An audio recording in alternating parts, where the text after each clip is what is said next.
कुरान में अलग अलग जगह पर, जैसे पहले पारे में जिस दिन हमने इब्तिदा की थी उसमें आया था हिदायत पर कौन है, 3-4 चीजें बताई गई थी। फिर उसके बाद चौथे पारे में आया था कि मुत्तकी कौन है, तो उसमें था कि खर्च करने वाले और गुस्से पे कंट्रोल करने वाले। 18वें पारे में भी मोमिनीन की कुछ अलामतें बयान की थी। मुसलमान में और मोमिन में फर्क है।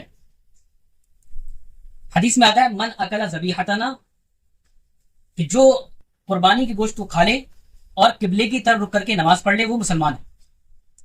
लेकिन जो अल्लाह के वादे हैं वो मोमिन के साथ में, जैसे वो आयत है बहुत मशहूर, वो अंतुम अल-आलौना इन कुंतुम मुमिनीन, कि तुम सर बुलंद रहोगे, सबसे ऊपर तुम ही रहोगे अगर तुम मोमिन हो। तो मोमिन का मामला जो है बहुत अलग है, मोमिन अलग है। क्या क्या डिफरेंस है दोनों में? कि मोमिन वो होता है जो जबान से ईमान का इकरार करे और उसकी पूरी जिंदगी में सुबह से लेकर शाम तक और पैदा होने से लेकर मरने तक की पूरी जिंदगी जो है वो कुरान और हदीस के बिल्कुल मुताबिक हो जाए।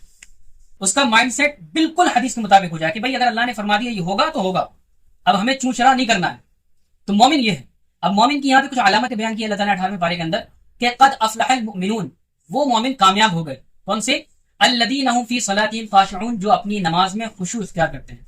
नमाज में खुशू का मतलब यह है कि नमाज को ध्यान लगाकर पढ़ते हैं। कि दो शक्लें हो सकती हैं, एक तो ये कि इस तरह नमाज पढ़ी जाए कि हम अल्लाह को देख रहे हैं, तो थोड़ा मुश्किल हो जाता है। तो दूसरी शक्ल यह है कि इस तरह नमाज पढ़ी जाए कि अल्लाह तुम्हें देख रहा है। ये नमाज का खुशू है। और हमारा हाल क्या है, मेरा भी आपका भी, रकातें याद नहीं रहती हैं। हाँ, इमाम साहब किस अगर भूल गए तो हम भी भूल गए, तो दुकान का हिसाब लगा रहे थे, पैसे का हिसाब लगा रहे थे, या फिर कल एग्जाम में उसका हिसाब लगा रहे थे। तो खुशू हमारी नमाजों में नहीं है। जब नमाज में खुशू नहीं है तो नमाज से जो फायदा है, नमाज क्या फायदा है, कल परसों पढ़ा जाएगा कि इन्ना सलात तन्हा अनिल फहशाई वल मुनकर, कि नमाज की खासियत यह है कि नमाज जो है वो बुरे कामों से रोकती है। अगर नमाज बुरे कामों से नहीं रोक रही है तो हमें रिव्यू करना है नमाज के ऊपर कि नमाज हमारी सही उस पर नहीं है। तो नमाज में खुशू मतलब क्या है कि पूरी तरीके से ये ध्यान हो कि अल्लाह हमें देख रहे हैं। अब ये ध्यान पैदा करने के कुछ तरीके होते हैं। एक तो यह है कि जब आप नमाज पढ़ें तो सजदे की जगह पे पूरी निगाह रखें और उसी को सोचकर पढ़ें। दूसरा तरीका यह है खुशू पैदा करने का कि नमाज में जो सूरतें पढ़ी जाती हैं उनका ट्रांसलेशन याद करें, कि हम जो पढ़ रहे हैं अल्लाह अकबर कहने के बाद अल्हम्दुलिल्लाह रब्बिल आलमीन अर्रहमानिर रहीम, मतलब क्या है इसका, हम क्या कर रहे हैं। बस आए उसका ठोकम ठाकी मचाई और यूं फेरा हो गया, अल्लाह ताला हो गया काम आपका और हम चल दिए। मतलब हमें एहसास भी नहीं होता कि यार हमने क्या ही किया है बात के लिए। कई बार ऐसा होता है कि हम नमाज पूरी पढ़ ले जाते हैं 4 रकात और हमें जर्रा बराबर एहसास नहीं होता है कि हमने नमाज अल्लाह के लिए पढ़ी थी तो उसमें कितना ध्यान था हमारा। तो पहली चीज क्या है कि कामयाब मोमिन वो है अल्लज़ीना हुम फी सलातिहिम खाशिऊन, जो अपनी नमाज में खुशू इख्तियार करते हैं। वल्लज़ीना हुम अनिल लग़्वी मुअरिज़ून, और जो बेकार बातों से, लग़्व बातों से दूर रहते हैं।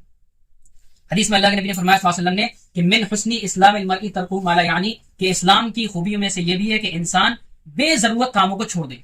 ऐसी चीज जिनसे हमारी ना दुनिया का फायदा ना दीन का फायदा, ऐसे कामों में हमें नहीं लगना चाहिए। लेकिन अल्लाह माफ फरमाए, खास तौर पे जो स्टूडेंट्स होते हैं, जो काम करने वाले लड़के होते हैं आमतौर पे, इनके 24 घंटे में से आराम से 10 घंटे बाइक पे ऐसे खड़े हैं, टिके हुए खड़े, पान की दुकान पे खड़े हैं तो खड़े हैं, सिगरेट पी रहे हैं तो पी रहे हैं, बातें कर रहे हैं तो कर रहे हैं, इंडिया जीत गई तो जीत गई। भाई जीत गई, हम भी मैच देखते हैं, ऐसा ही नहीं देखते, लेकिन उसमें थोड़ा ना है कि आप बस सोचते ना भाई क्या शॉट मारा रोहित ने और उसने क्या किया, उसने पूरा दिन निकाल दिया मैच जीतने के बाद। तो वो काम जिनसे आपके ना तो दुनिया का फायदा, कि दुनिया में कोई आपका फायदा हो रहा हो, आपके पैसे का फायदा हो रहा हो, वो भी फायदा नहीं हो रहा और दीन का भी फायदा नहीं हो रहा, तो ऐसे कामों से मोमिन बचते हैं। ठीक है, 2 चीजें हो गई।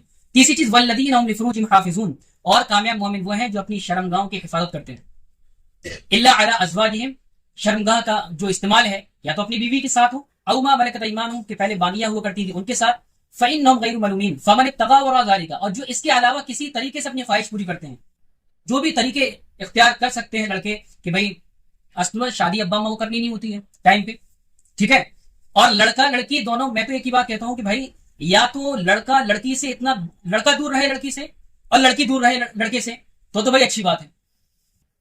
दूर रहना नहीं है, बात भी करनी है, मिलना भी, लेकिन शादी नहीं करनी है।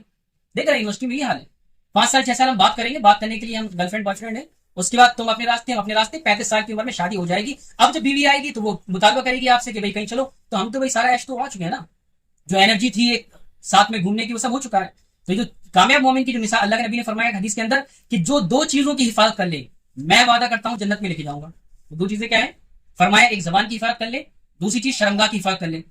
तो फमन इब्तग़ा वरा ज़ालिका फ़उलाइका मिन आदून, के जो शर्मगाह की हिफाजत करें, और शर्मगाह की हिफाजत में ये भी है कि गैर जो शरई तरीके हैं उनके जरिए से अपनी ख्वाहिश को पूरी ना करें। वल्लज़ीना हुम लिअमानातिहिम व अहदिहिम राऊन, और कामिल मोमिन वो है जो वादों को पूरा करें। क्या है? वादों को पूरा करें, और जो अमानत रखी जाए उसको अदा करें। और आगे क्या है? वल्लज़ीना हुम अला सलावातिहिम युहाफ़िज़ून, कि कामयाब मोमिन वो है जो नमाजों की पाबंदी करें। ऊपर आया था नमाज में खुशू इख्तियार करें, अब मालूम चला कि हम हफ्ते में जुमे की नमाज पढ़ने का बेहतरीन बढ़िया कपड़ा निकाला, परफ्यूम डाला, 2 रकात बेहतरीन चौड़े होकर पढ़ी, बिल्कुल खुशी के साथ। अब आ कह रहा है आपने जो बात कही थी ना खुशू इख्तियार करने की, जुमे में पढ़ के आया हूँ, पूरा कंसंट्रेशन था मेरा। तो ये नमाज नहीं। आगे अल्लाह फरमा रहे हैं वल्लज़ीना हुम अला सलावातिहिम युहाफ़िज़ून, कि नमाजों की पाबंदी करने वाले हों। फिर क्या कहा? उलाइका हुमुल वारिसून। देखो ये जो क्वालिटी हमने बयान की है, नमाज में खुशू की है, और बेकार बातों से बचने की है, या फिर शर्मगाहों की हिफाजत की है, या फिर अमानत को पूरा करने की है, नमाज की पाबंदी करने की। उलाइका हुमुल वारिसून, यही लोग वारिस हैं। किस चीज के? अल्लज़ीना यरिसूनल फिरदौस, ये लोग वारिस हैं जन्नतुल फिरदौस के। एक जन्नत नॉर्मल होगी, कभी इंशाल्लाह बात होगी, एक जन्नतुल फिरदौस। तो ये जो क्वालिटी के लोग हैं उनको जन्नतुल फिरदौस मिलेगी। और क्या फरमाया अल्लाह ताला ने? हुम फिया खालिदून। ये जो काम करने वाले लोग होंगे वो टेम्परेरी नहीं मिलेगी, ये हुम फिया खालिदून, वो उसमें हमेशा हमेशा रहेंगे। तो ये जो चीजें अल्लाह ताला अलग जगह पे बयान करते हैं, वो उसका मकसद यही है कि हम कुरान का तर्जुमा सीखें और इनको अपनी जिंदगी में लेकर आए, ताकि हम भी कामयाब मोमिन बन सके। और अल्लाह का जो फरमान है कि ऐसी क्वालिटी के लोग जन्नतुल फिरदौस में जाएंगे और हमेशा रहेंगे, तो हम भी जा सकें। अल्लाह ताला अमल की तौफीक